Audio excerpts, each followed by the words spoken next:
Melay, kakasuhan ang isang basher na minura, nilait, at nagbanta sa mga anak niya. Hindi pinalagpas ng Kapamilya TV host na si Momshi Melay Cantiveros ang pagmumura, panlalait, at pagbabanta ng isang basher sa kanya, na nagkomento sa kanyang vlog. Isang certified kakamping o taga-suporta ng Lenny Kiko tandem si Melay, at sa katunayan ay naging host na rin ng mga sortie nito, kasama ang kapwa Momshi na si Jolina Magdangal. Si Carla Estrada naman, Uniteam ang ine-endorso.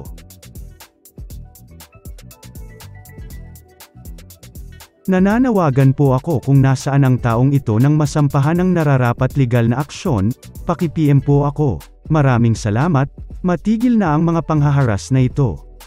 At para sa iyo na nasa picture na yan, papahanap kita kahit saan ka man, tandaan mo yan, nang gagalaiting panawagan ni Melay. Nakatag rin ang kanyang IG post sa mga lawyers for Lenny. Kalakip ng IG post na ito ang screen grab ng mga komento sa kanya ng naturang pinahahanap na basher, na nagbanta sa kanya at sa kanyang mga anak. Sarap kumain ng galing sa nakaw, sumpain mga anak mo gaga, saad ng basher. Boycott products endorse ni Melay. Isa itong magnanakaw. Isa itong PTA ng lipunan. Ano pangit? Nagmamalinis kang hayop ka. Nanay mo magnanakaw gaga, pinalaki ka sa pagnanakaw ng ina mo. Ano?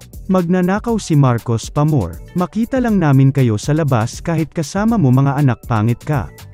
Mamatay na sana mga anak mo, isusumpa ko yan, hirit pa nito. May mga netizen na nagpayo kay Melay na ipablotter na kaagad ang naturang netizen. Samantala, hindi ito ang unang beses na may sinitang netizen si Melay at binantaang idedemanda dahil sa pagkanti, panlalait at pandadamay sa kanyang mga anak. Tungkol naman ito sa isang taga-suporta ng Kapamilya actress na si Francine Diaz kung saan siniship o pinupush daw ni Melay ang tambalang Kyle Echari at Shi Filomeno. Pal mo din ano?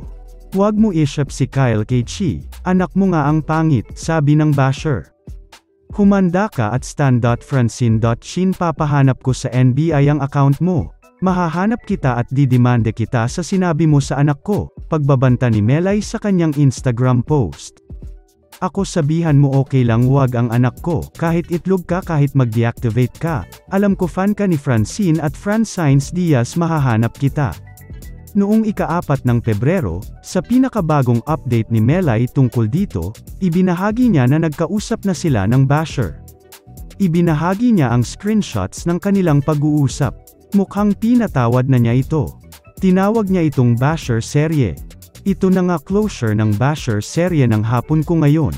Nag-reach out naman siya at marami sinasabi, na hindi naman ako maniwala na hindi siya nag-comment noon.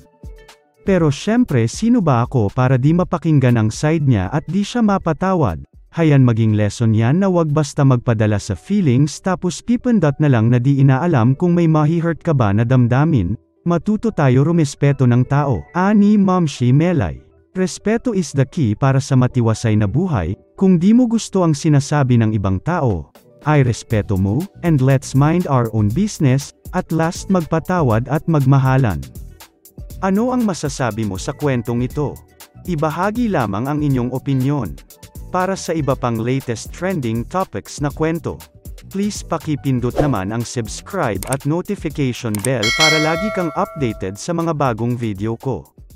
Maraming salamat!